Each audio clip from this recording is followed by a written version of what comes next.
Hello, Bard Rock Cafe listeners. I'm Baragon Doubletail, the god of time. Apparently, our marketing contract extended beyond the end of the universe and is binding even to gods, so I'm here to tell you about our sponsors. Bard Rock Cafe is sponsored by Dragon Master Games, a local game store with an online storefront where you can get your TTRPG products, TCGs, and collectibles. Support the show and help out a small local business by picking up those trading cards you need, some new dice, or a TTRPG sourcebook.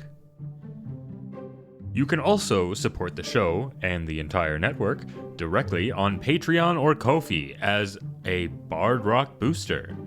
Boosters get an assortment of awards, including access to bonus content, a booster-only section on the network Discord server, booster-exclusive community game nights, and roles on our booster bonus table.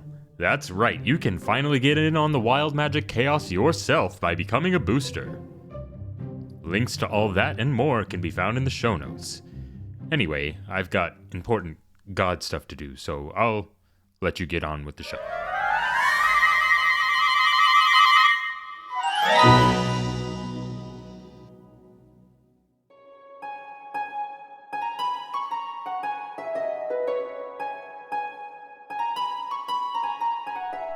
Hello, and welcome back to Bard Rock Cafe Campaign 2, Brave No World. I'm Paul, the Master of Ceremonies for the current campaign. As always, I'm joined by the bodacious badasses of Bard Rock Cafe. We're going to go around the table and introduce ourselves, our characters, pronouns for both, and a fun fact about our characters. Hi everyone, my name's Alana, and I am playing Shrike. Our pronouns are both she, her. And one fun fact about Shrike is she hates parties, especially the mandatory ones as a castle guard, where they're hosting a dignitary or something and they want them to mingle. We're not going to talk about the incident where she was suspiciously found hiding behind curtains. Lacey gently wafting curtains. Is there any facts about Shrike where she's actually has fun with anything? Someday. Yes, but we haven't gotten there yet. Okay.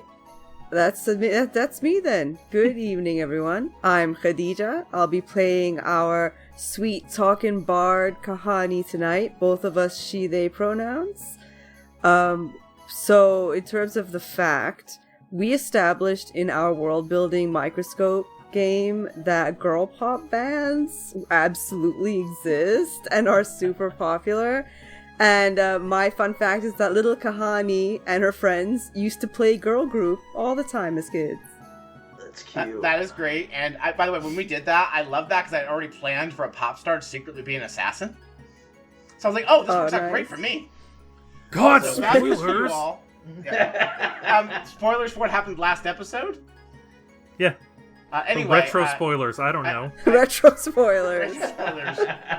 I don't know what the opposite of a spoiler is, but that's known information. I don't know. Bad news for you all. The DM of Campaign 1 just dropped in the staff chat and said he's giving me inspiration, so I get to be extra mean to you all once this episode. What? I know what I'm going to do with it, too.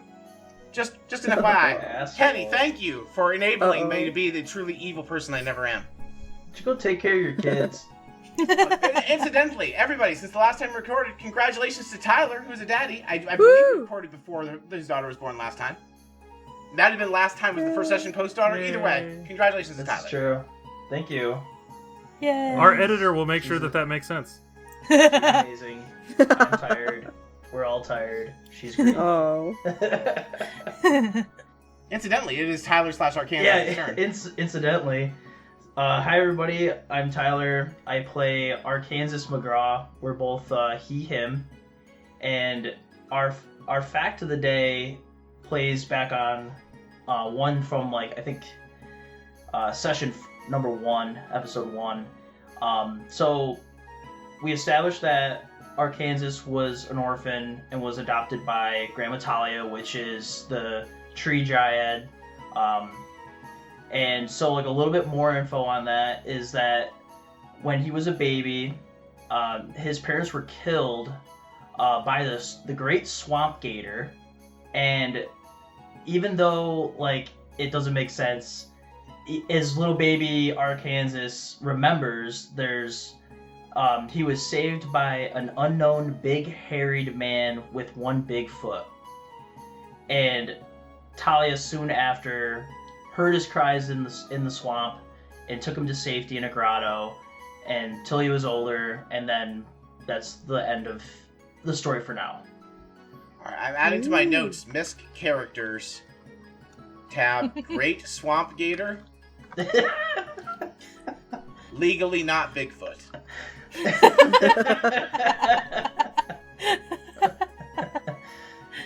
Just one big toe. How about that? Oh, okay, we'll name him Big Toe.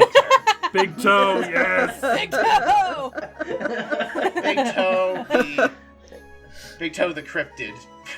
Yeah. There we go. Look and see if It's I have like, anybody who already has a toe-related name on this list of characters who are mostly puns and song references. This reminds me of a story I gotta tell you. So, like, we used to play Sea of Thieves, like, religiously, like, 4 or 5 years ago. And we all had pirate names. And one of my buddies, he's, like, super short. And my one friend nicknamed him Half Ankle. Instead of his peg leg being, like, from the knee down, it was just from his ankle down. So we called him Half Ankle. Okay.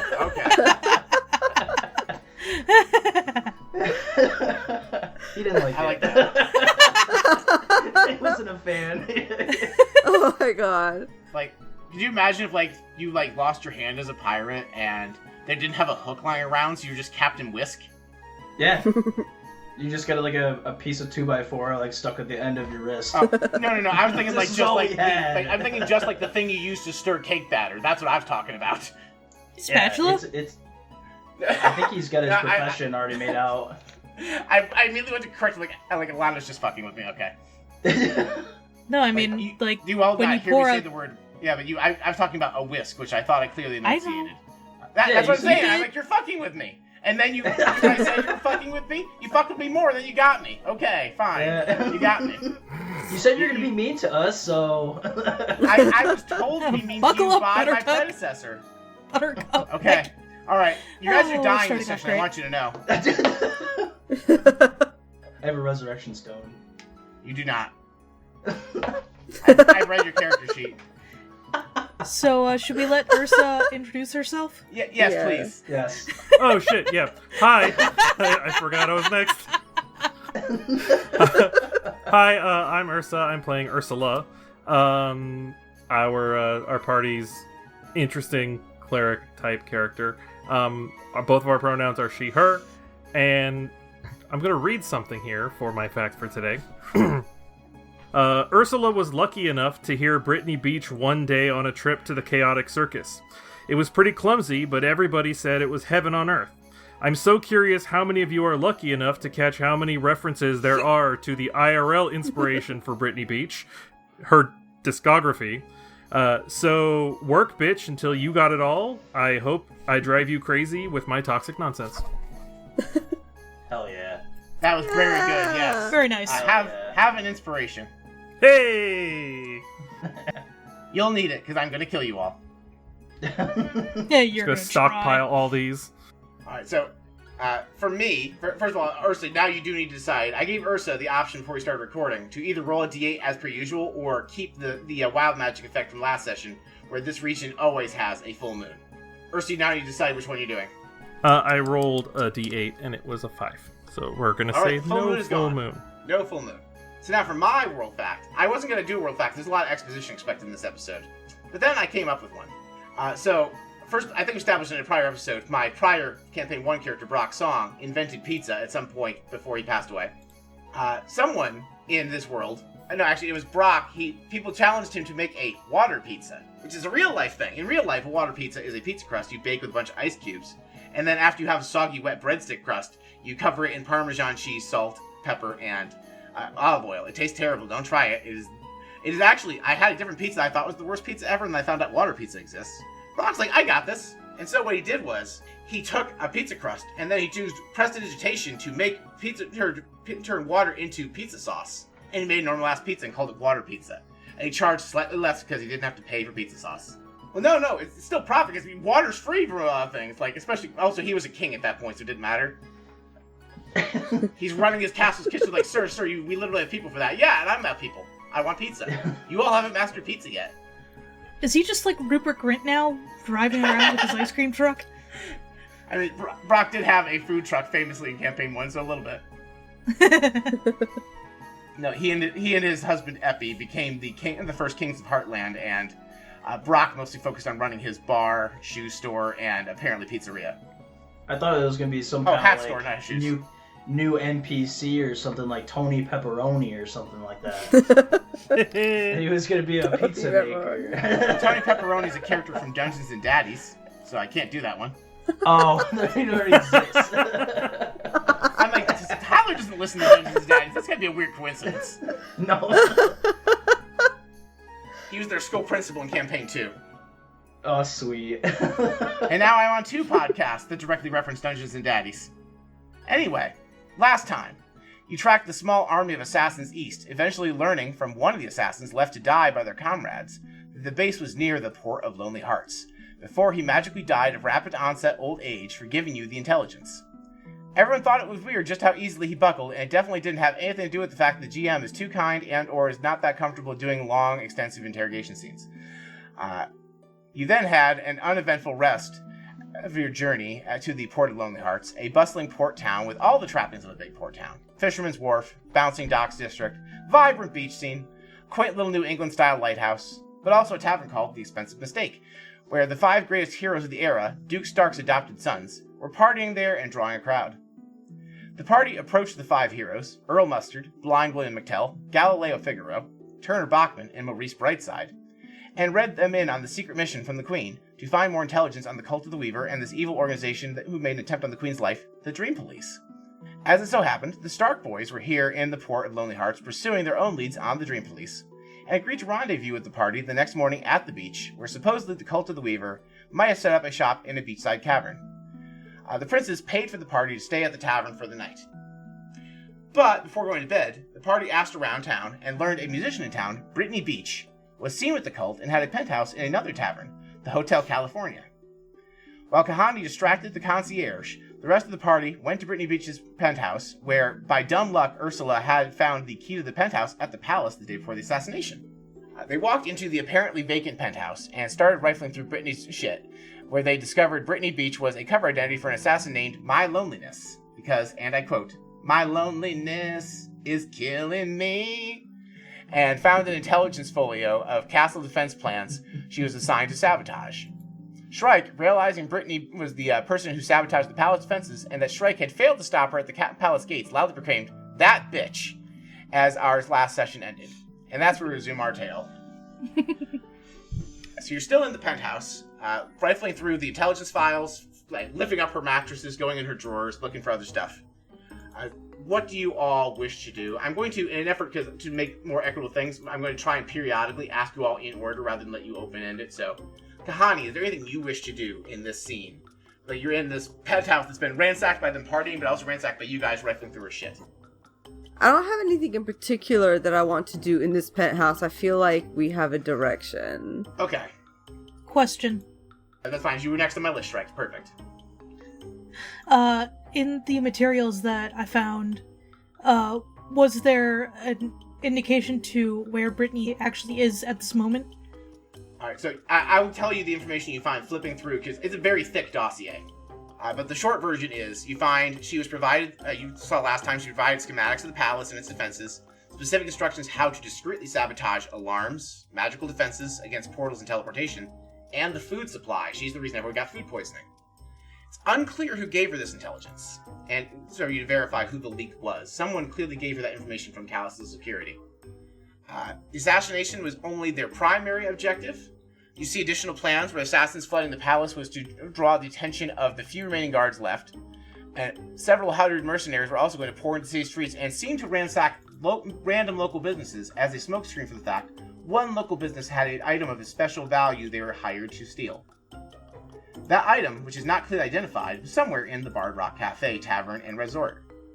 And you find that there's a map of all 5 kingdoms that seems to be tracking 4 lines that pass through each kingdom's capital, and the 4 lines seem to all intersect in Heartland at that capital. Those are like the main pieces of information. Everything else is just elaboration on those things. It's not clear who hired Brittany or what her thing is or where she's going. The only lead you have is that the cult members seem to have been gathering at that seaside cave as the intelligence you received from the princes about an hour ago. I don't know if we're going to find much more here. We may have to find more tomorrow. What do you think? I was wondering, why not go to the beach? Or would we want to not do that tonight? Above table, didn't the princes invite us into their party to raid it tomorrow morning? Yes, the princes said we're going to raid it. Yes, yeah, the princes are like, we're going to go tomorrow morning in force, is what the princes offered to you. So you could go now. Okay. I forgot. See, that's the detail I didn't know. Yeah, so you're either going on your own, or you'd have to try and convince the princes to go early. No, we have a plan there.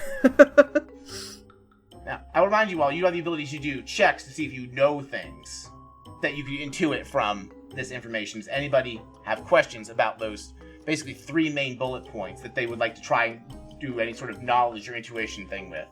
Yeah, who on my team sold us out? That's a very good question. Shrike, why don't you roll to ponder that question? Ponder's intelligence. 10. Alright, so 10 plus, you're a detailed, useful truth. So you know the people who know the palace defenses, besides the Queen's Guard and the elite Royal Guard, also very high-ranking nobles. So any of the rulers, not your baseline nobles, like the most powerful nobles, like the probably half a dozen most powerful noble families, because they are also supposed to be able to evacuate the palace in an emergency and know they're secure, are very familiar with the palace's defenses. And so would their chiefs of security. So the leak could be from your guards, it could be from a noble, it could be from a noble's chief of security. It must be the 2nd or the 3rd. Or Shrike will have hell to pay when she gets back. So I think that covers who may have provided the intelligence. The other 2 things are the assassin stealing something from the Bard Rock Cafe and the weird map of lines. Those are the other 2 things you guys have you can kind of dig at if you want to. The map with the lines, do they start somewhere and end at the palace? Or they seem to kind of encircle the planet in a non-linear fashion. So they mostly they kind of do it like a ring, but some places they zigzag or whatever, which is why they don't intersect at multiple points. The only point on this, you have a flat, planet maps of the Earth have that weird octangular circle thing because the Earth's not truly round or whatever, and they're doing the standard school map of the Earth basically. It's one of those, but you can see there's a line drawn, and you see there's only one spot all 4 of these lines intersect, and it's in Heartland. Does one of the lines have a dot somewhere near where we are? No. But I will give you without having to roll. There are 4 other focal points, clearly identified, big spots, where these lines seem to have a bulge in them, around the capital of each of the other 4 kingdoms. Do any of you know of ley lines? These lines on this map, they look magical. Looks like a pencil mark to me. I don't know anything about the ley lines, but I could, if you'd allow me a piece of the map, I could perhaps try and discern who drew on it.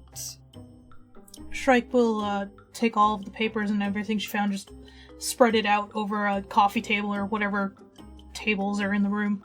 There's so many tables, and they're mostly full of strewn together liquor bottles and whatever the fantasy equivalent of a solo cup is.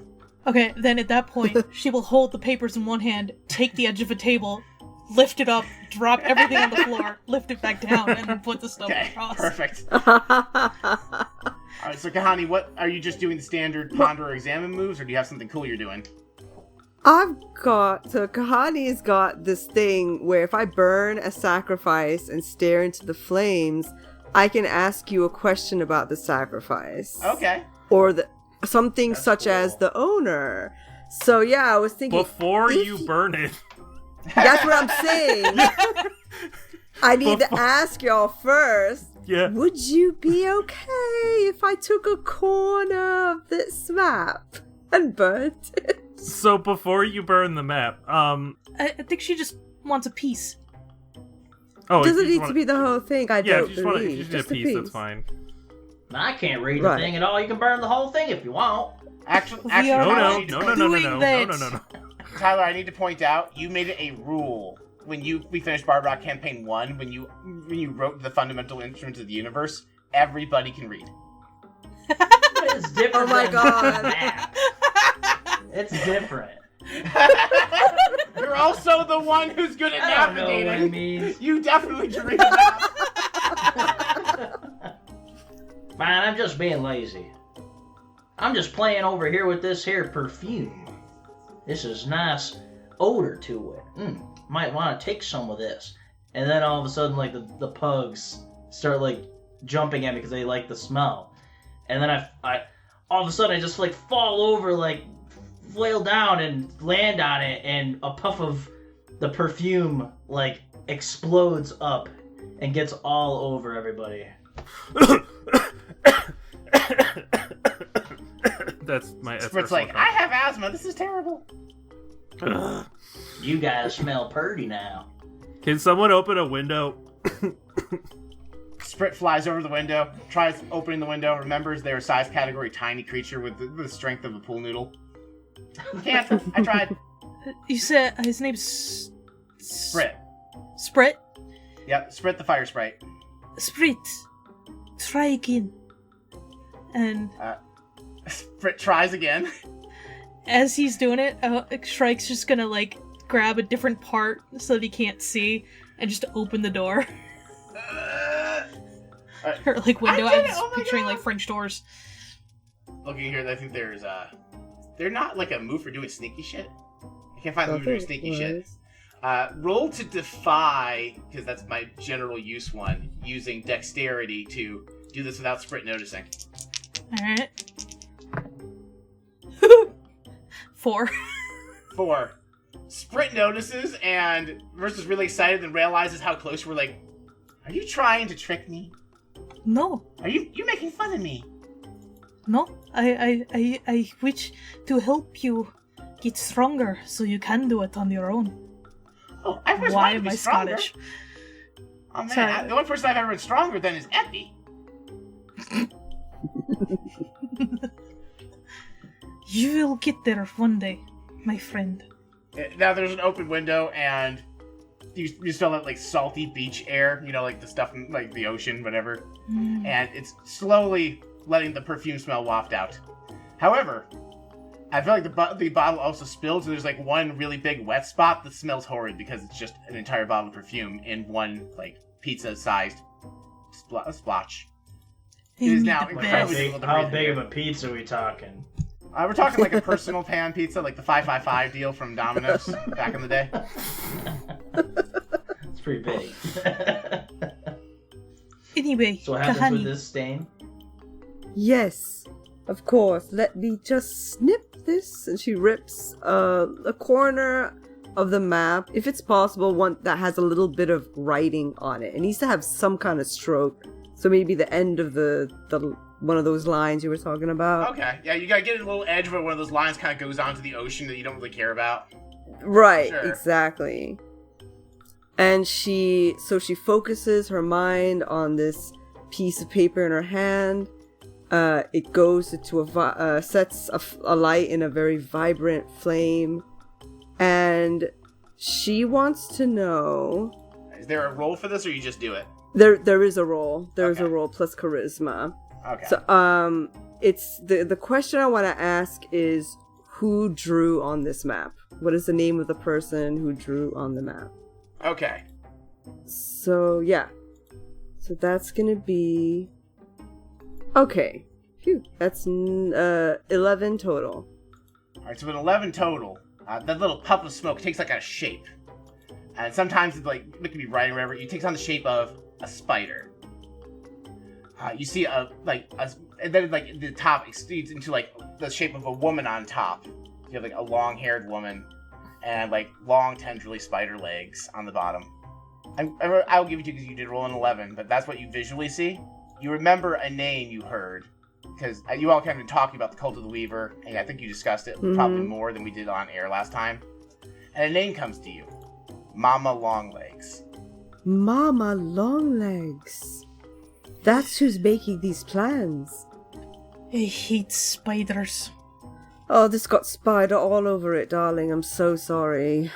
Yeah, Mama Longlegs, you all would know, is the leader of the Cult of the Weaver. She may have driven this map, but she would not be a noble's like security guard or a guards person. So she's she had this information. She provided it to Brittany. She's not the lead. And she's different than the guard, right? Like, or are they one and the same? Yeah. Yeah. She's not a guard. She's the leader of a cult. Okay. I didn't know if, like, she was the one. Now, like... if you're confused, like there was also Good Charlotte, who was the D&D lady who was a spider we fought and almost killed in campaign 1, but now she's a high priest. She has very publicly stated she has no affiliation with the Cult of the Weaver. They worship her against her will. She's like, I am not affiliated with them, over and over again. So she is presumably not Mama Longlegs. Ugh, fucking cults. Another Mama Longlegs. Yeah, another spider lady. Going back to the question about ley lines. If I say pondered and got an 11, what information would that give me with respect to that question? Okay. All right. So, I'm pretty sure at least 3 of the 4 of you, I'm not sure about Tyler, are relatively familiar with the concept of ley lines in most magical lore. The idea like magic is stronger along ley lines. The idea that like it is a like part of like magic is in like the air and everything in the world, but like it's stronger on ley lines. I just punched my microphone. And so if you follow these ley lines, especially at focal points, that's where magic is especially strong. It's the you can tap into the magical elements of the universe at ley lines, especially places they intersect. And these focal points are where you might have 2 ley lines intersect, right? But there's one spot where all the ley lines intersect, and it makes sense to you that Heartland is where they intersect, because Heartland, the capital of Heartland, where the castle and the Bard Rock Cafe Tavern are, was the first plot of land that existed when this universe was created after the first Armageddon. So of course, all the ley lines start at the Bard Rock Cafe. That makes sense. Yeah, I didn't know that. That's why my world building fact was about pizza today. Because I had better shit later. So, looking at the map, with the ley lines, you said they started at the things and then went in. Does it actually look like they start at the capital and go out? It does. It's almost like you have 4 ley lines and they kind of just spider out in 4 directions. And like I said, they don't just go in a straight circular line around the globe. Yeah. They randomly zigzag and bend. It's like they're following some sort of like maybe like I don't know if any of you would have knowledge in character about like seismic stuff like rock formations and like those things. Like it's following some sort of geological pattern or something. It's like not just going a straight line. So maybe a trench or tectonic plates. It's definitely, there's a reason they just arbitrarily follow a somewhat linear path but do big zigzags and curves. And it so happens they have intersected at these 4 points, and where because the magic is so strong, that's where these 4 other capital cities were built. Good to know. So there's 4 ley lines. Yes, there are 4 ley lines. They all intersect at the capital, and 2 of them randomly intersect at any of the other 4 smaller capitals. It is not clear why they have a map of the ley lines.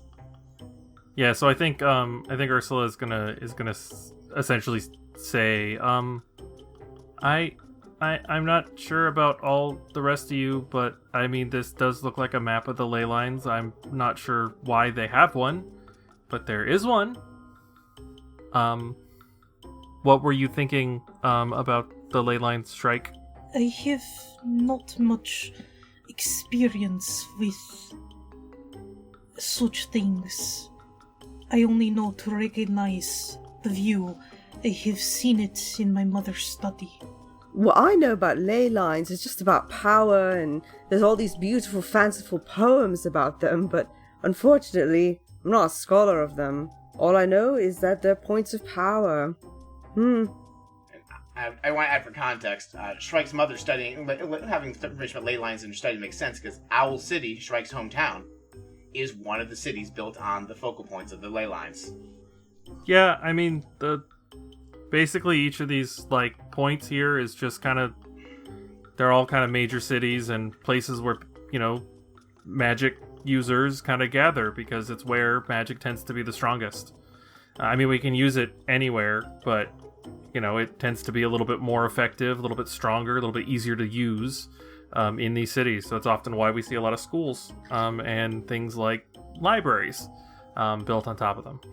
Again, not really sure why they have this, but they do. Looks like an attack on all the powerful points. Starting with the capital. Interesting. Do we think the magic item that they stole from the cafe has anything to do with it? Above table, do we know that they actually stole anything, or were they trying to steal something? They were trying to steal something, and Roll had said, well, this place is a fucking mess. I don't know what's here and what's missing. Okay. A couple of them did get away, several of them bleeding, but, at least one of them might have lived. Whether or not they got anything and got out, you're not sure.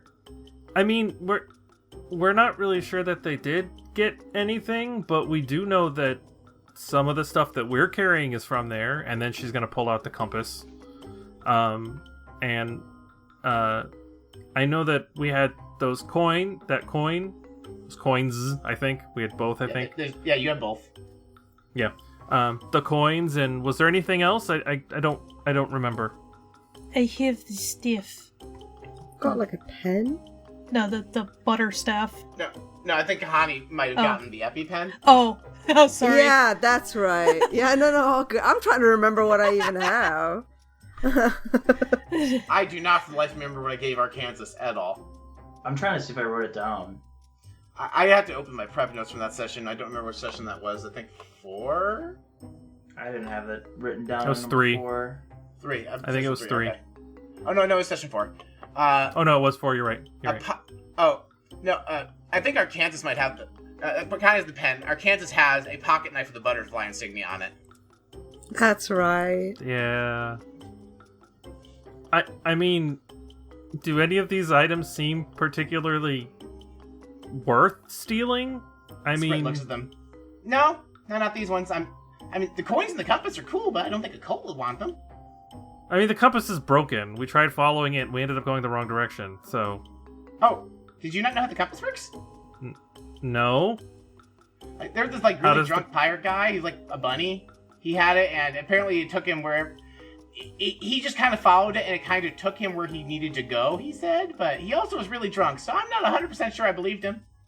So, he just held it, and he was like, hey, I really want to find a sandwich, and it would just point to a sandwich. She's saying this with it in her hand. I mean, it does randomly change directions as you say that, but the expert's I think he just kind of walked in whatever direction it was pointing and hoped it would take him somewhere good. This guy was not good at articulating himself, so I never got the full story. Okay. So, just in theory, if there's some kind of magical item or way that they can harness the magic from the ley lines, then maybe there's multiple at each of these cities where the ley lines cross. So they could be hitting up all the other cities too. That is possible. But it looks like they're all targets. Do we know if the Cult of the Weaver is large enough to, implement a simultaneous attack on 5 locations? You are confident they do not. You do not know the size and scale of this force known as the Dream Police, who seem to have absorbed the Cult of the Weaver into their machinations. Mm. Okay. That makes more sense to me now, why we keep saying Dream Police and Cult of the Weaver. Yes, the Cult of the Weaver is like a subcontractor that are of the working Dream Police. together. Yep, exactly. A subcontractor. He's doing work for him. That's exactly what it is. Near as you can tell, the Cult of the Weaver was promised by helping the Dream Police. The Dream Police would, through whatever the machinations of this plan are, restore good Charlotte to her rightful place in the pantheon of the gods.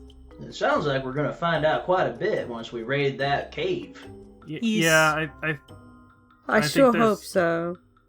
I think there's a lot for us to kind of go through and to kind of process, and I think that, yeah, once we uncover a little bit more about what's going on with the Dream Police and maybe the relationship with the Cult of the Weaver, I don't know, I'm getting kind of tired. I think that I should go back to my room. I just realized I should have shorthanded this. Sprit's like, maybe it's because they're two groups, we just called them the Dreamweavers? I'm surprised it took me this long, because I've had these organizations written down for months to figure that out for myself. I thought that was just one of your jokes. No, I just came up with that. That was off the cuff. That was not a premeditated joke. You should insert crickets here. First, I can't stop you.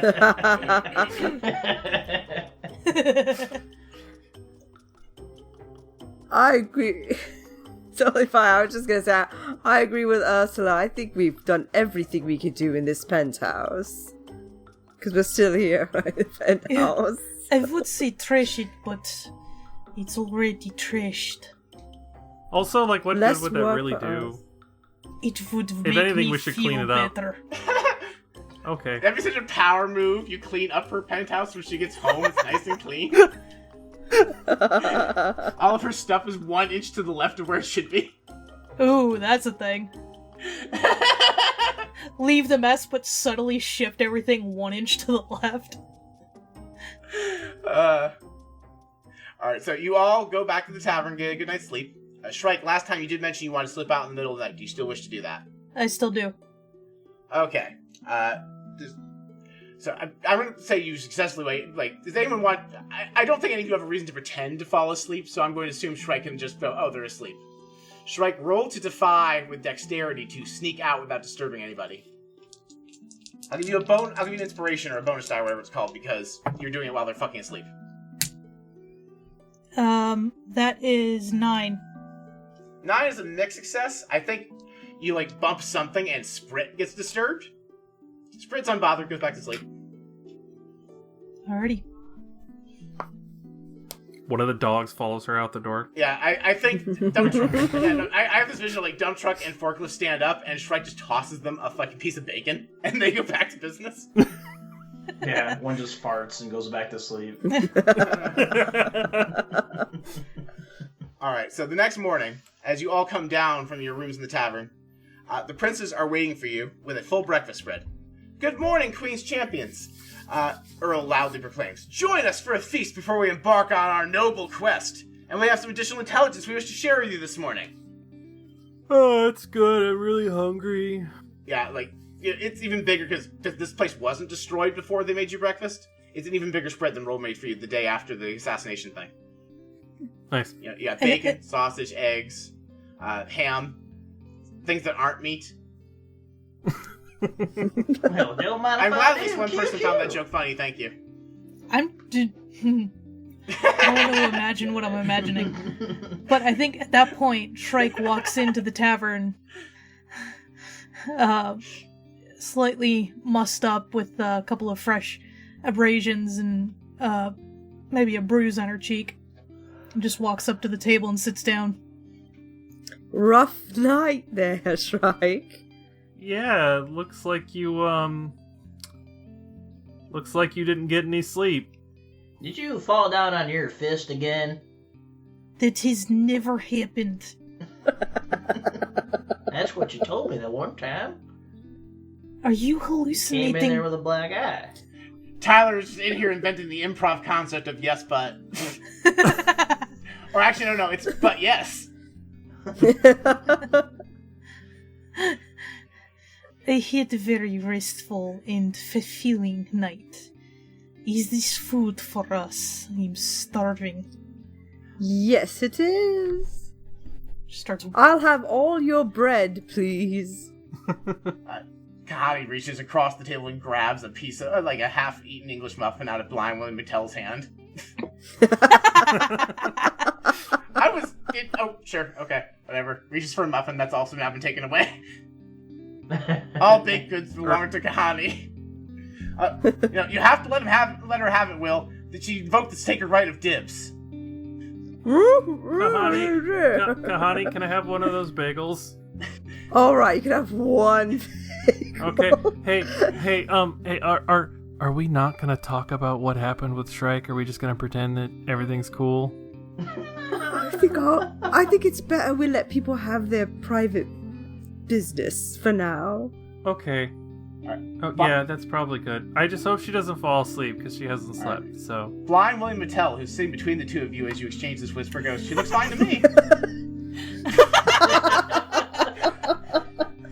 Okay, Toph.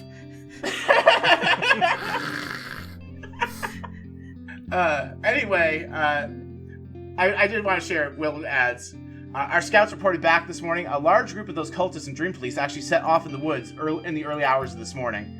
So we suspect they might be doing some sort of occult ritual in the woods, which is probably not a good thing. But I don't know why my accent is just horrendous tonight, but anyway. Their base is still on the beach. We're pretty sure that their base is in the cavern. They probably left some people there. And there's probably good intel in there. Probably a couple of guards. But probably most of them look like they went to that some sort of encampment, for a ritual of some sort in the forest. So that's probably what they're up to. So are you suggesting that we split the party? And she deadpan stares straight at the camera. That's a great idea, Ursula. So we are the well celebrated heroes. Not that you all aren't very capable on your own, but we can go to the encampment and break up this ritual, and you can go investigate the relatively unguarded cave. How balanced is their party? Their party is a paladin, a ranger, a bard, a cleric, and some sort of arcane spellcaster. Okay. I don't hate that idea. What do you all think? If it's the last time we have to see them, I am fine with it. Yeah, it's more time we get to spend together. Make sure we have a way to communicate with you. Just in case something goes south on your end, we can come and help you. Oh, of course. And Earl, the one that's like the big, handsome paladin, like the traditionally handsome, blonde paladin, golden retriever archetype, he's like, we have these. And he holds out a rock with a rune on it. He's like, I think they're called Rocky Talkies, because we can't legally call them what they were in D&D. Is that how you got your black eye, Shrike? Try to talk to the Rocky Talkie? I am not calling them that. No. Who is he handing? Who is he handing the Rocky Talkie to?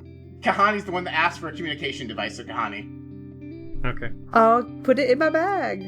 Why would it matter? Oh, because if it had gone to me, I was gonna fuck with it. Oh, I was gonna say certain individuals can't be trusted, but apparently multiple individuals can't be trusted. Yes, certain individual. And so, if y'all like that plan, we can set out, especially because we have some, a group of not as capable as us fighters that can help us get into their heavily guarded encampment. So we'll go that way, and you guys can investigate the cave, because you're like an intelligence finding mission, if memory serves. So one of these people knows how to actually get there, though, right? Oh yeah, the Blind William Mattel, best navigator. I have been told there might be a comparably good navigator. Some guy named Arkansas is almost as good as Blind William Mattel at navigating. I'm not familiar with that name. Who is Arkansas? Who names their kid Arkansas? That's so weird. What even is an Arkansas? Really that's really dumb. Is that like a giant boat and a saw? No, sorry. Arkansas. Anyway, all right. I think Ursula's gonna continue stuffing her face, until it's time to roll out. This just is making me really want a full English breakfast. That is kind of Bard Rock Cafe's brand. The first time Marty ever played in the main campaign, he was like, "You guys keep making me hungry. Talk about meatball subs." Yeah, I'm like ready to eat. Yeah. This trailer is approved for all audiences. This spring, find yourself questioning reality as characters from your favorite Bard Rock Network podcasts make their way to the real world. And they're going to stop the apocalypse with the power of astrology, friendship, and this gun they found. Meet Llewellyn, a sarcastic, universe-hopping cynic who is so done with this shit already. Astrology is how we're supposed to save the world? Well, that's totally worthless. Marty Ballmer, a moderately successful musician and podcaster who is way out of his depth. I'm just a normal guy from fucking Iowa. What am I even doing here? And Hanako, a firebender from Republic City who becomes a fish out of water on 21st century Earth. What do you have there? A smoothie. Fascinating. Can these three misfits work together to save the world from impending disaster? Oh, Hanako for Moment of Balance. We're really in it now. Find out in this exclusive miniseries using our original tabletop game creation, Starstruck Heroes. Available only to network supporters on Patreon and Ko-Fi. Capitalism. Infinite possible Earths out there, and of course I get stuck on the one still using bloody capitalism. Ursula! I'm chuffed you made it to my poetry reading. Of course, Kahani. I'm always happy to support a friend. I reserved a seat for you in the front row. Why don't you grab some gourmet popcorn before the show starts? Oh, wow, there's so many options here. There are savory flavors, sweet flavors, and even spicy ones. Where did you get all this? The concession stand is stocked by Lisa's Popcorn, a delightful independent popcorn company and one of the patrons of my work. You can even order bags from their website, linked in our show notes, to support not just them, but myself as well. Oh, right. I think you mentioned that before. And I can use code BardRockCafe at checkout to save on my order if memory serves. That's right, code BardRockCafe. Anyway, darling, I need to go perform. See you in a bit. And then Ursula plops down with a comically large tub of popcorn. The golden kernel, what a disguise. Add some heat, what a surprise. With a pop and a crack, a crunchy, fine snack. Okay, so you all set out for the beachside cave. You know, the beach part is like a resort, it's like a resorty part of the beach. You kind of just walk through it. You have a general idea where this cave is. You follow it, and there's again, you had to wait for low tide. It was part of the reason you had to wait for morning. I don't know if low tide is traditionally in the morning, because I don't know that kind of stuff, but it's a wild magic world, so if it's not, it is now. Is there a waiter with some fruity drinks going to people at the resort that Troy can just steal one off of? Sure. Are you trying to be stealthy about it, or are you just reinforcing? Okay, cool. Just grabbing it and keeping walking. And there's the side quest for the volleyball tournament. Alright, I just imagine Shrike does the Joker thing, just like pulls it off of one tray, just like ends up getting half of it like not in her mouth, and then puts it on a different tray walking out the door. Yep. It's specifically a watermelon martini. Ooh. Nice. I didn't spend the entire time you were all shitposting about how that drink steal was going, thinking what drink I wanted it to be. Anyway, yeah, you get your watermelon martini. The waiter looks like you're gonna pay for that, and Sprit just flies up and drops a coin in the waiter's hand. But yeah, you follow, with the low tide, you're able to follow the beach until you get to a large cavern with a bunch of occult-looking drawings around it. You're pretty sure you found the place. Arkansas, you're the tracker. What do you think? It looks like this is the place. Clear as day. That's what I thought too. I was just double checking. See, they even wrote their name right on the wall. There are several occult-looking drawings of spiders, so yes. Entrance here with an arrow. Yeah, no. There is actually a sign that says, entrance here, beware of traps. New what is that? New employee orientation on Wednesday. New employees wanted. Use the side entrance. Okay, what if we pretend to be new employees? No, I'm kidding. New members this way, and it's a different way. Traps ahead, new members this way. Because I will almost always co-sign something that's funny enough, you actually do see a sign that's a side entrance that says, new member orientation this way, parentheses, less traps. If it's easier, why not? I'm not good with traps, really. Who's got a good eye for that? Fred's like, I feel like one of us must be good at trapping and tracking. Someone who would be good at making traps and would therefore be good at finding them. Are you just gonna keep saying it? In gets funnier every time we do it, so yes. Well, if you guys really want to go in through the front door, I guess we could. Alright, whatever way you guys are going, Arkansas, roll examine to check for traps. What do you want me to roll? Shrike just shoves him toward the employee entrance. Yeah. You're rolling examine, which is plus wisdom.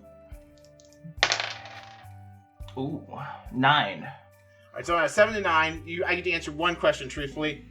Who, what is hidden? That's probably what you're looking for here. How could I gain the upper hand? What would happen if I blank? And who is really in control here? There's nothing stopping you from ignoring the test for traps to get more other information you want. You are ostensibly, at least as far as the party is concerned, looking for the traps. Whichever one of those talks about what traps are ahead. Yeah. So that one we're gonna go with who or what is hidden. And so you look and you see so I'm gonna let this 9 roll here. You're gonna spot a couple of things. So you walk in the cave, you see an obvious tripwire. You see like that little glint of light of the metal wire being hit by light from the sun. And Arkansas, you see that, and you see like, you see above it is like you look up and you follow the string. You see like this crosshatch of like poorly shambled wood holding a whole bunch of big rocks.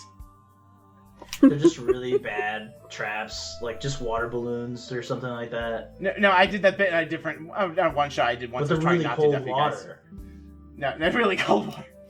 No, it's actually water from like a bad water well, so it's like it's sick. It's not hot water at all. A minor disease. But you see, because you have this keen trapper's eye, you see the trap and you follow the string. You're like, oh, if we trip that wire, a bunch of rocks are gonna fall on us. It's gonna hurt. So we probably should disarm this guy before someone trips and falls on this. What if we have to make a mean getaway and someone misses it? I have to objectively say that is the smartest thing Tyler said in character in 5 years of playing many TTRPGs with him. Ursula hears this and kind of like sheepishly raises her hand, like, yeah, that'd probably be me. Yeah, just imagine a bear running out of this cave. Well, Shrike comes back to the conversation after having not listened for the past 2 minutes, looking up recipes for watermelon martinis. Yeah, it's weird. All the papers that you stole from Brittany Beach also included a bartending guide. I mean, I wouldn't put it past her. Exactly. That's why that makes sense. Arkansas, you can roll to defy using your choice of dexterity or wisdom to disarm this trap. Okay. Ooh. I'm gonna use the coin of absolutes for that one. I rolled a 4.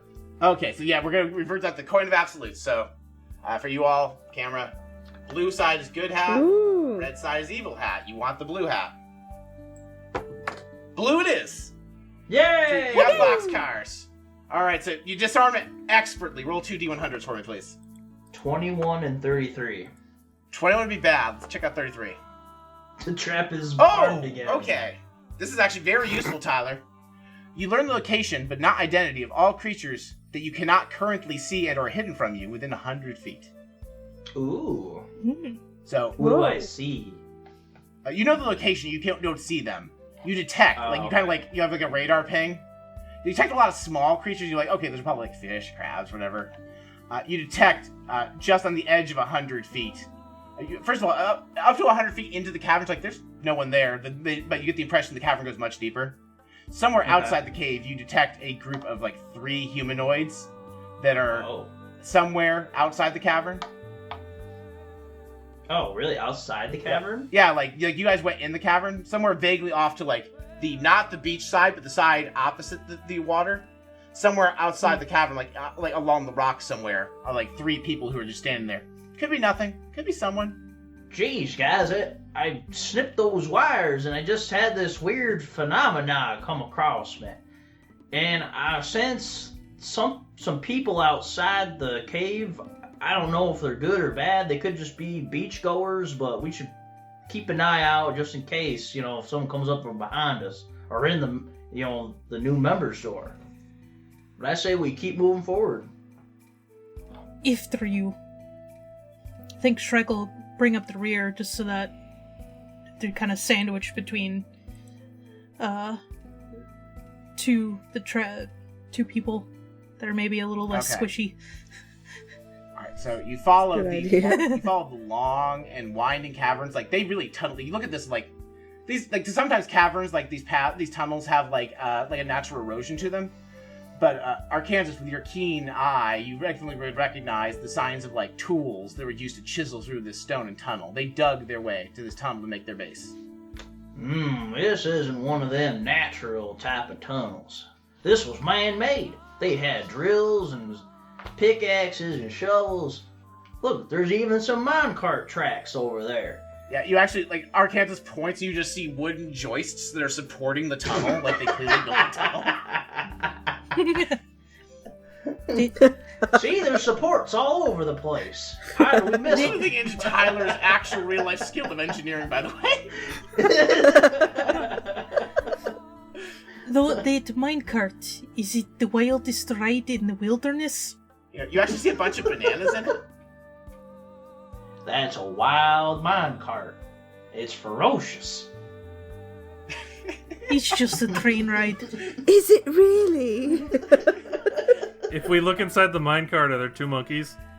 There are 2 monkeys, yes. Please tell me they're alive. I didn't see those. Yes, they're alive. They're just like there's 2 Chilling. monkeys. They're just eating bananas. They look like they've been in this minecart for a long time, as if they're having a hard time navigating the mine shaft in it. Oh, you should totally make them into like familiars for your character, Ursula. And you No, are no, welcome to roll to I'm train good. these monkeys. Were monkeys. Oh, now I'm just picturing 2 monkeys riding Bear Ursula into battle. Throwing bananas, yeah. Do you wish to incorporate this what was Oh, just a no, visual no. gag into your assets by rolling or no? Okay, cool. As you continue following Arkansas with your trained eye, you see what looks like, looking at the cavern floor, like some sort of dirt hastily shodden over like a net or a tarp. You recognize it as something covering a pit trap. Easily avoidable, you just do a little hop over it. It's like maybe 5 feet across. I was waiting for Arkansas to either decide to tell the party this or to not say anything. Oh, I thought everybody saw if you want to just confirm that, like, I'm telling you, you see it. If you want to say I share this information with the party, just move forward. That's fine. I was giving you an opportunity in character to make some sort of observation. But if you want to, like, yeah, no, we know about it. It's fine. You jump over it. Sure. Hey, everybody, just watch your step. There's quite a big chasm, as they would say back home. So you might want to just take a little gander at it before you take a step. I'm gonna just jump off across right now. Yeah! It was not that real hard at all, but I just made it look hard. Forklift and dump truck look really nervous about jumping it. Come on, little buddy. Come on, you've done this before. And they jump into my arms and I Yes, catch because them. they have plot armor, they do just successfully jump in your arms. I am just picturing Arkansas has like a belt harness that they can like attach into harnesses on the dogs and just wear it. He's just Like walking around oh. wearing them like a pair of Wild Yeah. West pistols. I just have dusters, but instead it's like just slacks of line for each of the pugs so they never like leave like a certain proximity. Imagine it has a button you press and it just kind of like pulls them in. Snaps them back. I said heel. Yeah, Arkansas just generate together the belt equivalent of a extendo leash. Yeah. Yeah, right. I think I'm gonna have to go see Oscar when we get back to town. Okay, we'll have to do that. Hey, are we moving, say, faster than a rat would be able to navigate this cavern? No, the rat will be able to keep pace just fine. No, I'm saying, would a rat be able to get ahead of us? Oh, you are probably moving. Do you feel like you're being super careful and slow, or do you feel like you're moving at a brisk pace, everybody? Why is there never an option for like, I have both? no idea. Like not Well, creeping okay. at a snail's pace, but like not All running right, here's the thing. forward Let me ask you blindly. this question then: If you are walking at a perfectly average pace to this enemy base, do you feel a rat could outrun you? Rats are Yes. fast. Okay, Yeah. yes. Yeah, the they're rat really can- fast. The rat can run faster than you guys, sure. Okay, I so will, I want however, to pull not out... give the rat the benefit of Arkansas's trap knowledge. You'll have to roll separately. It's a rat. Like, I get the feel. Okay.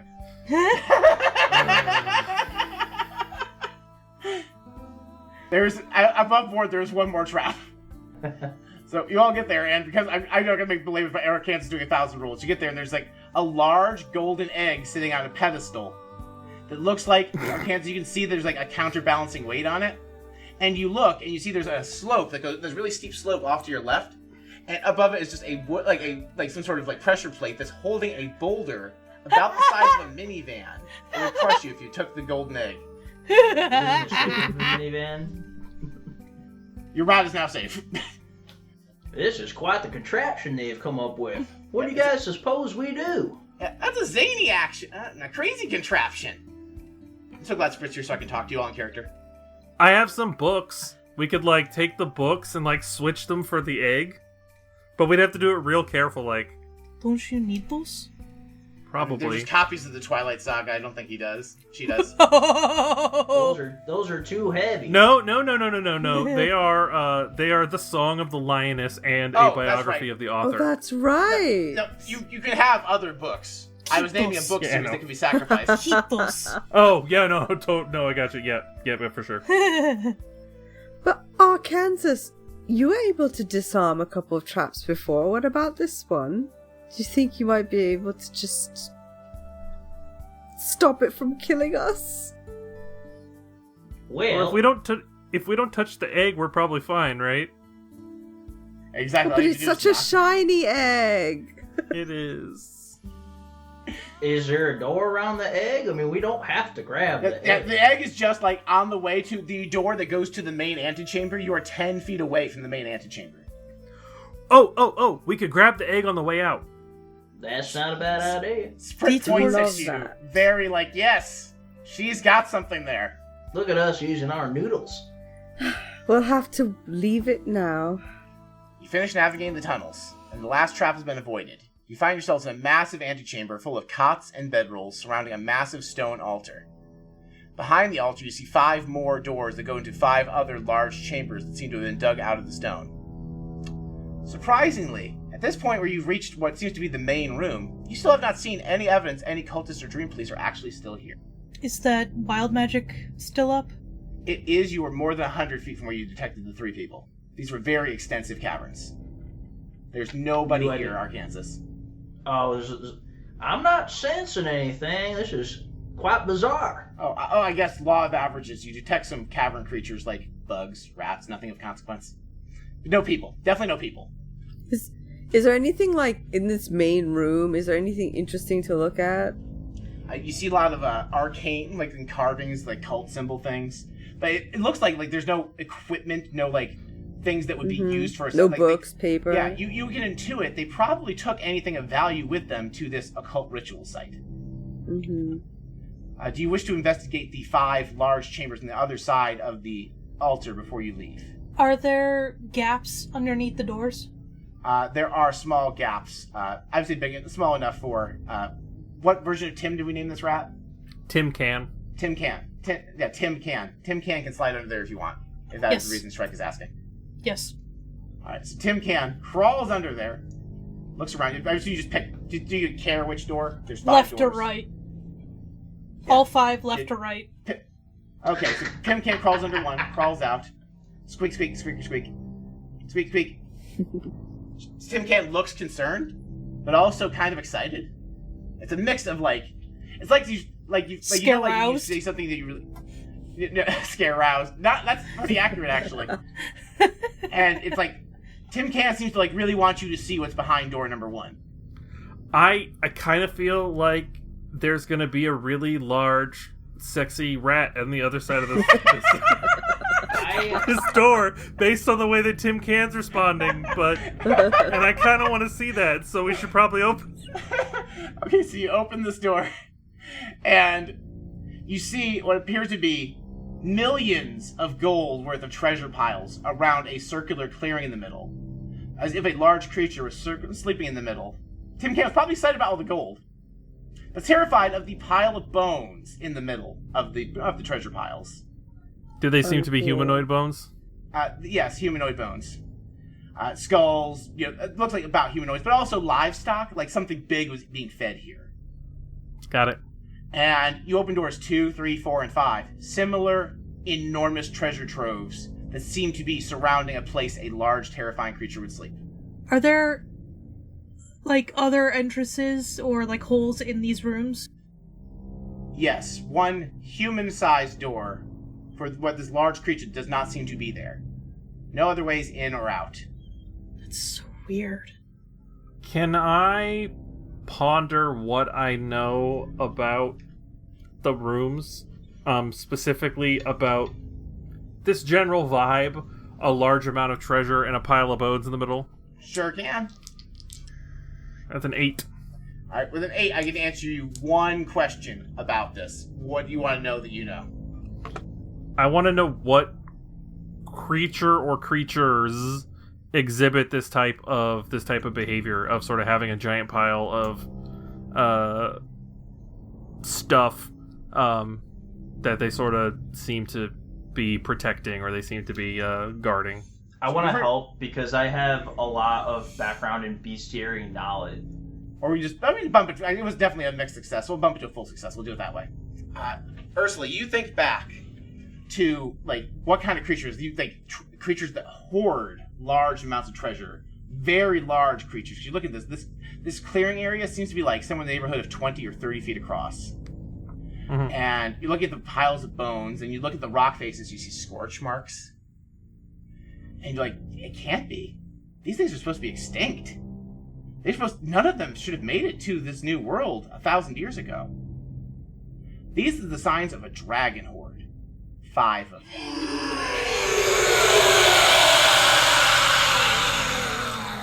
them. Guys? Have any of you heard of dragons? Of course. Fabulous stories. Yeah. But, sorry, these look like the descriptions I've seen of dragon hordes. I thought dragons... Oh, but they're not real. Right, exactly, Shrike. They're not real. I will say, in an earlier episode, you did recount to the group, you heard, like, there was one guy who was a dragon who came to this universe, but he couldn't turn from his human form to a dragon form, and he became, like, a corn farmer on a distant planet somewhere.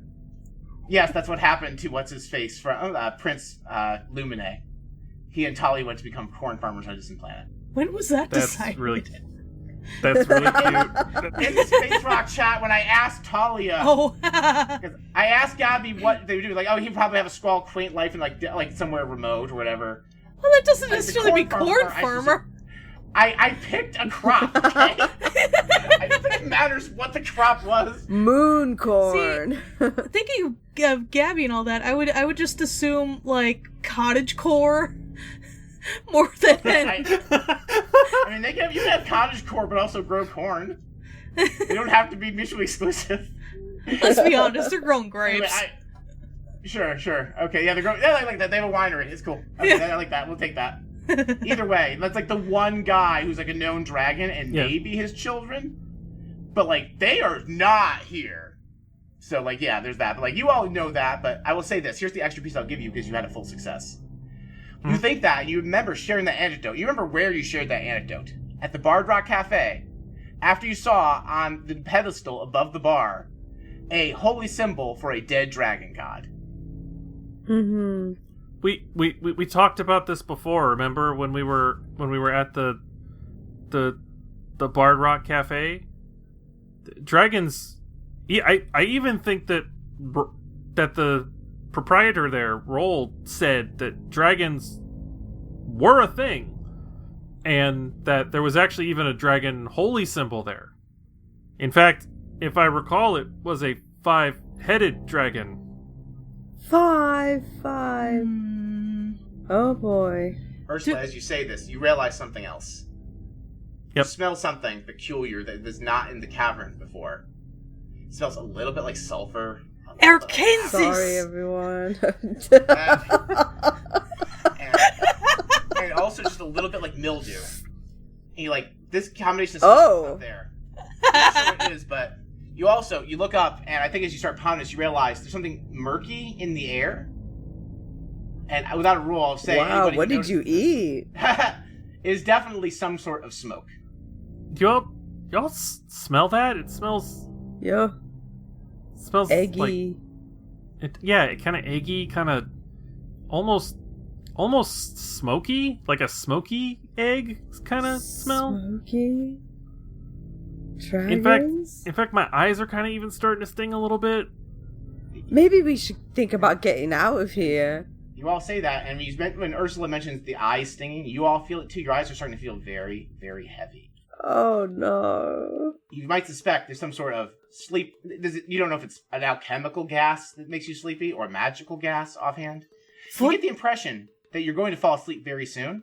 You are, by your estimation, 45 minutes walk away from this cavern if you avoid the traps. If you run maybe 15 minutes, you don't think you can fight off the effects of the smoke that long.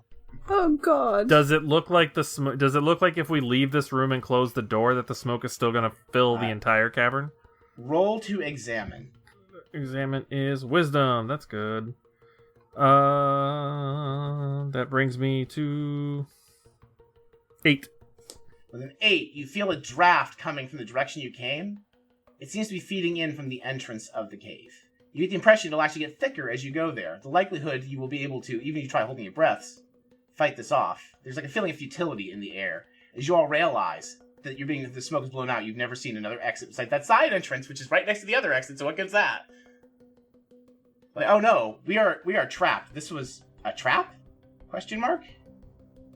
And is there anything you all want to do to try and avoid falling asleep, or do you just accept you're falling asleep in basically a cutscene? How do the doors to the horde things open? Out or in? I'm going to say they open, like, if you're coming from the antechamber, you push them, if that makes sense, because it's a frame of reference thing. Mm-hmm. So, like, if you're entering the chamber, it swings towards the inside of the treasure chambers. Good to know. Yeah, you get the impression, is there any way you all can think of to fight the sleeping? I don't have anything I can see in my moves. I have something called maneuver. Rapidly move somewhere nearby. Overcoming any number of enemies, obstacles, or environments. Okay. Is that a move you roll for? I don't know if that would help. So it would help if you were to travel a short distance. Roll. Okay, so you could get a decent distance out, but the problem I'm pointing out here is you will have to try and, like, you're already been exposed to the sleeping gas. You're going to fall asleep as a matter of time. So you could get out of the cave. There's a good chance you will fall asleep as you're leaving the cave. So if no one has an answer to clear your individual immune systems of this sleep gas, you're going to fall asleep before you can get back to somewhere safe. I suggest we pile into one of the dragon horde things and bar the door. Hmm. Can I camouflage everybody? Maybe? Is that something you spend your prep on? I have something called camouflage, but it's not... You make no noise and leave no trace or passage. We could hide in the piles of treasure. Scrooge McDuck that shit. That's what I'm saying. Okay.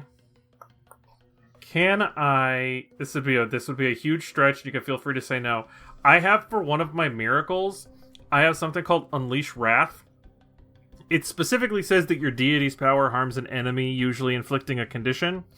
Is it possible that the gas itself could be considered an enemy, and that the instead of inflicting a condition, it's more like I would like my deity to kind of just push this gas out of this cave? So I would allow that. I will point out the problem is at this point, because you all could not had inhaled a decent amount of this gas before this point. Getting the gas out of the cave does not prevent the problem. You're going to fall asleep in probably the next minute and a half. So you could clear the gas. You get the impression whoever's gassing you is probably going to clear the gas anyway. Can I sense that anybody giving I can't making see the you gas? actually detect. You actually detect the people. You have the 100-foot range, right? So You actually detect about now entering 100-foot range, 5 individuals walking towards you. I'm gonna impart that information to everybody. You can tell me that this is too meta-knowledge-y, I'm fine with that. Can I take the contents of my bag and just kind of dump it on the floor, and then while holding the compass, think to myself, hey, it would be really nice if we had some way of getting rid of the effects of this gas. Because I'm questioning whether or not medicine would be able to do so. I also found I have something. Does anybody actually have a medicine kit or anything that clears conditions that's not like just a health potion? I have something that clears a condition. Yay! I have medicine, I have 2 uses of it. Okay, so Okay, I have 1 use, so that's 3. 3. There's 3. 3. You have the 3 of you. I don't think you're worried about the rat. Ooh, the dog. I have medicine too. Shit. Okay. All right. So if you can get rid of the nice. gas, you can use the medicine. If we have to get rid of the gas. Okay, so I'd have to get this. Okay. So your plan is I will let you roll your miracle to try, and you need a full success. Mixed success, you're going to clear it for a few seconds and then right back where you started. Okay, because it says the risk of a miracle usually only happens when you choose it on a 7 to 9, but something like it or worse may happen when the GM says what happens on a 6 minus. Okay. So I'll remind you, everyone has 1 per session use of the Coin of Absolutes if you want to leave it to fate and my desk. Did you roll for it already? no. Yeah, we may as well, because this is probably the last roll anyway. So let's do it. Okay. That is, in fact, a evil hat. Snake eyes. But you do get a wild magic roll. So the wild magic roll might help you. I got a 2 and a 66, unfortunately. Okay. 2 would be very good, so you're not going to get that because you got a natural 1. Not natural 1, snake eyes. The next hour, you hear the thoughts of everyone around you, but it's backwards, incoherent whispers.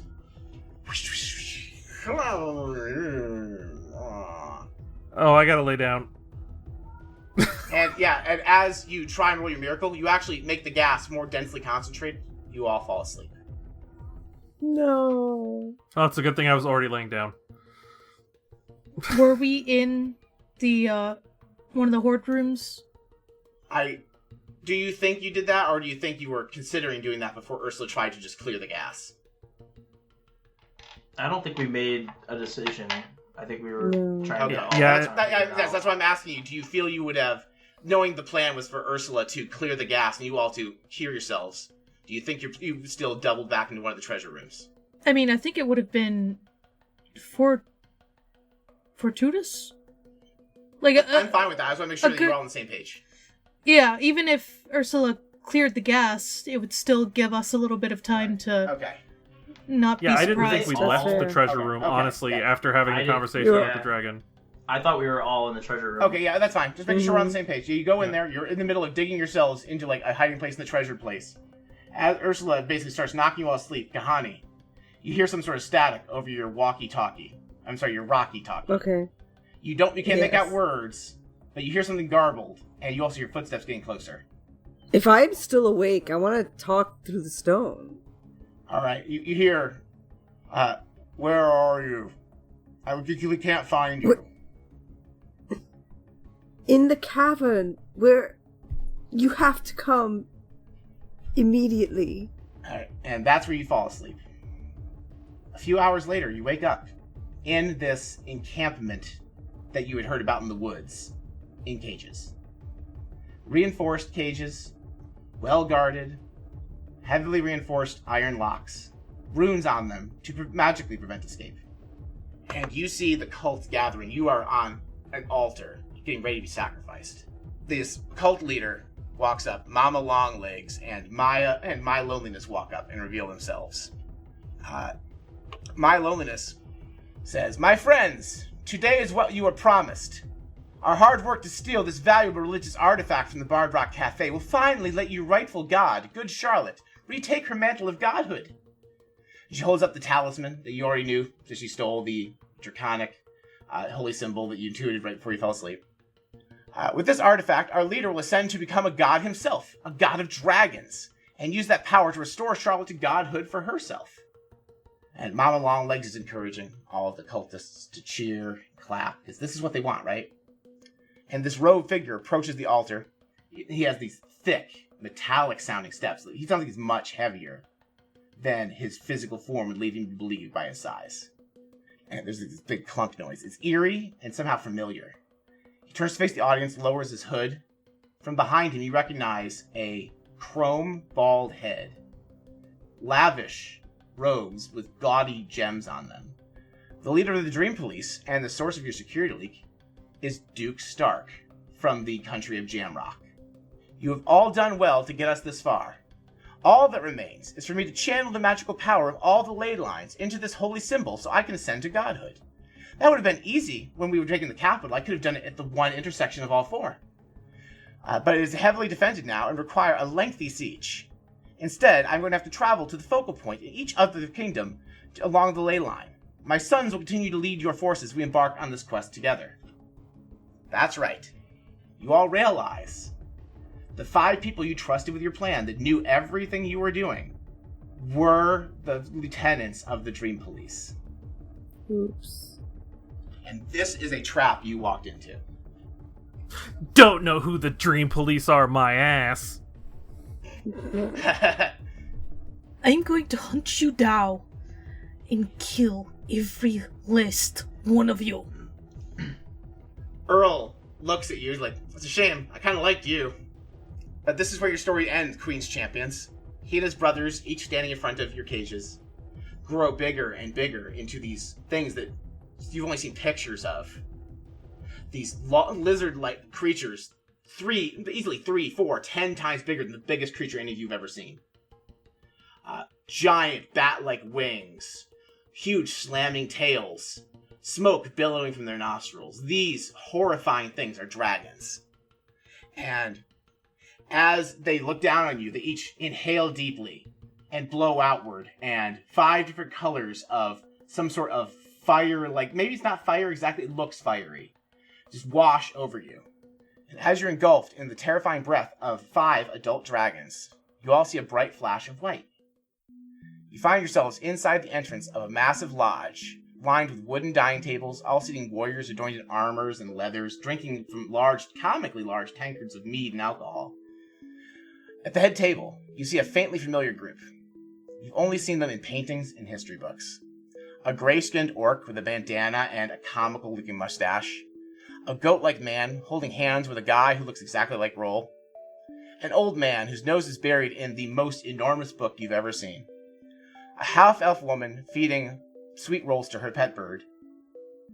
And at the head of the table is an absolute unit of a lion-like cat man with 2 bushy tails at his back. As you take in this scene, the entire lodge seems to become eerily still and silent as everyone stops moving all at once. Ale being poured into and out of tankards, just dangling in mid-air, defying the laws of physics and gravity. And then you hear a booming voice. Who dares enter the domain of the God of Time? In a fraction of a second, the lion man at the head of that table has disappeared and reappears before you, standing 20 feet tall. He looms over you, his nostrils flared, his teeth bared. He glares. He waits for your response. Reader.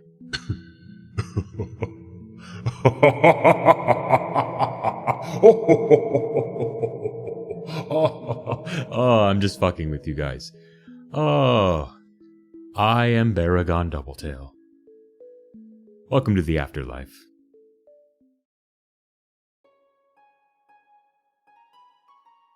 Bard Rock Cafe has been a Bard Rock Network production. I am Paul, and I have been your Master of Ceremonies. I run the network socials, so all the socials in the show notes are going to be your best way to find me. My personal stuff is for Magic the Gathering stuff mostly, so don't follow that. Hello or goodbye. I am Alana. I have been Shrike. And you can find me here. You can also find me on the YouTube channel in the Space Rock Cafe campaign, as well as under Distaff Productions, where my films will be posted, and Distaff Editing, where all of my other side projects will go, as well as in the Gray Matter podcast. Check that one out. It's a fairly fun show. All right, thank you for listening, everybody. I am Khadija. I've been playing Kahani. I am not that prolific online. You can find me just one place. That is Blue Sky. My first name.bardrockcafe.com. It's been a pleasure. Thanks for listening, everybody. This is Tyler. Play Arkansas McGraw. You can find me here on Discord or on Instagram. The handle is Tyler Losey. If you want to talk magic or anime, I'm always up for a good conversation. Thank you. Hi, I am Ursa, and I have been playing Ursula Ginks. I suggest that you don't find me anywhere. My socials are a mess. But I am here, and I primarily do editing for this show, as well as some other projects here at Bard Rock Cafe. All right. Thank you all for listening. Have a good night.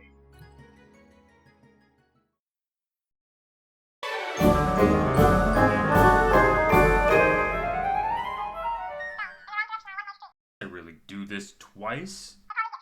Surely one of these new characters can take care of it. I am the god of time. I don't have... Well, I guess I do have... Fine.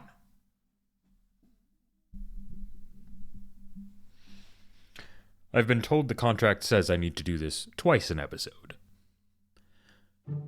Thank you for listening to Bard Rock Cafe. Your support means so much to us. Be sure to check out our sponsor, Dragon Master Games, and consider purchasing items for your home games from their online storefront.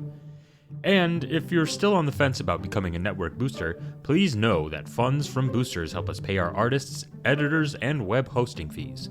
The more support we get, the more content our network as a whole can produce. So go to Patreon or Ko-fi and become a booster today. Links to all of that can be found in the show notes. Hang on. You've reached Baragon. I don't care how funny the bit is. I'm not winking in this podcast anymore.